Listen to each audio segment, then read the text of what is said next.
Hello and welcome to episode 56 of Sabbath Worship with Ben. Hope you all enjoy it, and as usual we'll have our lesson and our presentation, and I hope you all have a blessed Sabbath.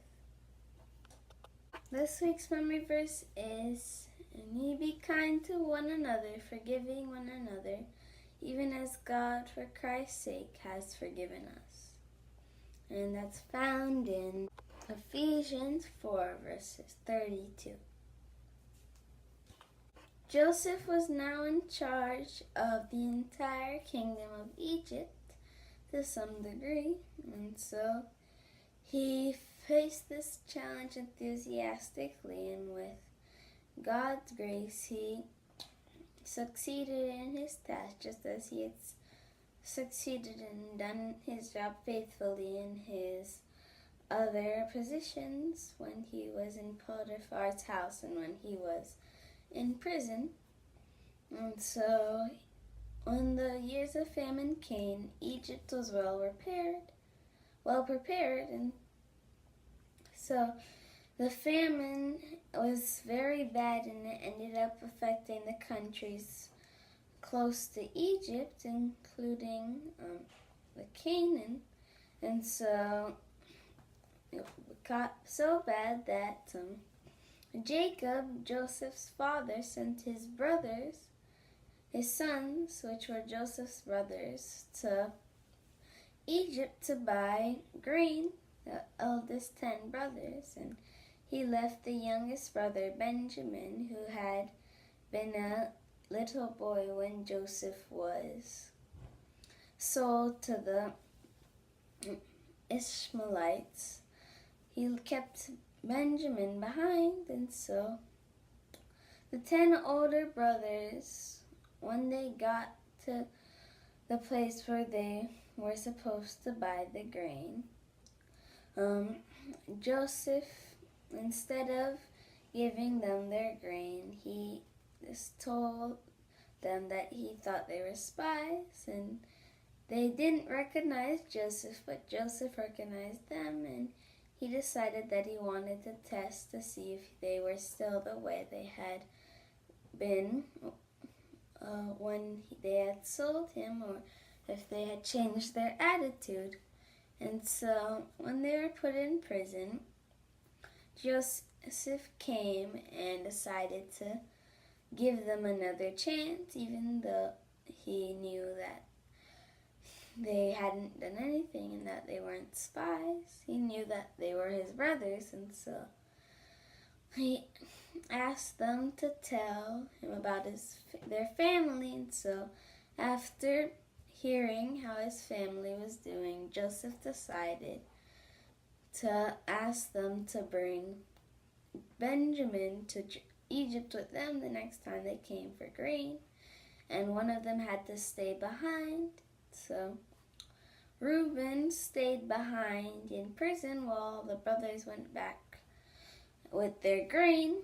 And so Jacob didn't want to let Benjamin go, but eventually the food that they had bought ran out and they had to go back. And so he let them take Benjamin. And so Joseph's brothers were relieved, and so when they came back, they got their brother back out of prison, and so Joseph invited them to a feast now that they had proven that they weren't spies. And so they had a feast with Joseph, but Joseph told his servants to hide his silver cup in Benjamin's bag of grain. And so when they left, the servants discovered that it was missing, who Joseph hadn't told about his plan. And so they rode out to intercept the brothers on their way home, and they brought them all back, and they searched through their bags of grain and found the cup. And so Joseph said that Benjamin would have to stay with him as a slave because of what he had done. And so this was his test to see if his brothers really had changed. And his brothers pleaded with him not to do that because it would break his father's heart after he already lost one of his sons. So after Joseph saw that they were really changed, he told the Egyptians to leave the room, and then he showed his brothers that it was him. And so his brothers were scared that he would do something to them, but Joseph reassured them and told them that God had put him in Egypt for a greater good so that he could benefit Egypt and he could also benefit them as well. And so he told them to bring their families and his father Jacob, and so they all came to Egypt and they all went to Goshen, which was a very prominent part of Egypt, and it was green and had pastures even in the famine. That's my lesson for this week. I hope you enjoyed it, and I hope you got the message from it, which was that we should always be prepared to forgive others, just like the memory verse says. Now I'm going to do my presentation. This presentation is going to be taken from Luke 3, verses 1 through 26, and we're going to be talking about the 3 stories in that section of Luke. Chapter 3, verse 26. And so the first story is about Jesus calling the disciples, and so the part of that I'm going to focus on is when Jesus was teaching, and he was by the Sea of Galilee. He was by that sea, and so he stepped into a fisherman's boat, and the fisherman was named Simon. And so he asked Simon to push out the boat a bit so that he could talk to the people on the shore. So after he was done teaching, he told Simon to push out the nets and go out for a catch of fish. And now that wasn't normally done back then, because during the day the fish are deeper underwater and less likely to come to the surface where they're easier to be caught. And it was a good time to fish at night, but he had already been fishing the entire night and he hadn't caught any fish. And so he told Jesus that he had been fishing the whole night, but that he would try again. And so he pushed out the boat and he let down the nets, and when he pulled them back in, he found that he couldn't draw them up by himself and that the net was tearing. And some other fishermen friends of his had to come and help him pull the boat in. And the other 3 fishermen who helped him were Andrew, who was his brother, James and John, who were other fishermen who were the son of Zebedee. And so they were all amazed by this, but Peter was the most amazed, and he realized that Jesus wasn't an ordinary teacher, and so he was shameful of himself, and he realized his sin, but Jesus told him to follow him and that Jesus would make him a fisher of men.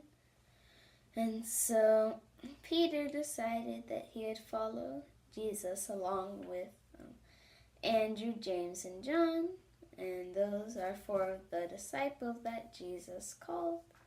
And so we know that story most likely, but what we want to focus on from that story is the fact that even though Peter was a sinful man, Jesus was still willing to call him and to use him for good and to show him what was right and what he could do to be a benefit to God.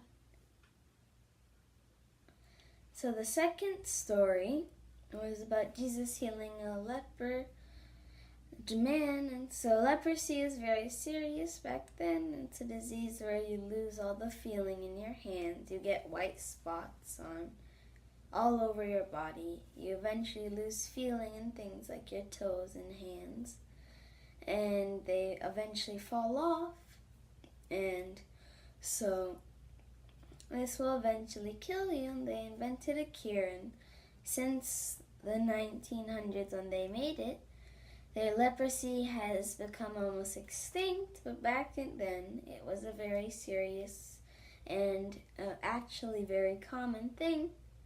And so a leopard man came to Jesus because he heard of Jesus' miracles and he wanted to be healed. And so he asked Jesus to heal him, and Jesus asked him if he believed, and he said he did, and so Jesus healed him. And so the leopard man was very thankful to Jesus for that. And so even though the man had leprosy, Jesus wasn't scared, and the man with leprosy was still ready and willing to come to Jesus, even though it was considered to be a curse by God if you had it. He was still willing to come to Jesus and ask for help. So we should be like the leopard man, in that we should be willing to come to Jesus whenever we sin and ask for forgiveness. The last story is of a man who was paralyzed, and so on his mat, he had to lay down on the mat the whole day because he couldn't move. So 4 of his friends carried the mat to Jesus with the man on it. They asked him to heal him, but there was no room in the house, so they went up on the roof and they dug through the roof, because back then the roofs were made from things like compact dirt and straw, and so you could actually dig through the roof of a house.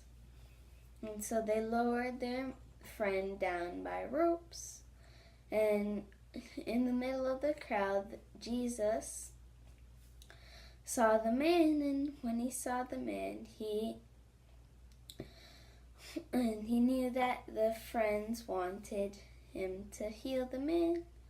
So he told the man that his sins were forgiven. So the religious leaders thought that he was being blasphemous because they said only God could forgive sins. But to prove that he could forgive the man's sins, Jesus made the man able to walk again, and the man walked away, completely free of his disability. And so that shows us that Jesus can forgive our sins, and he can forgive us of whatever problems we have, and he can heal us for any physical infirmity that we have as well. So we shouldn't be afraid to come to Jesus and to ask for forgiveness.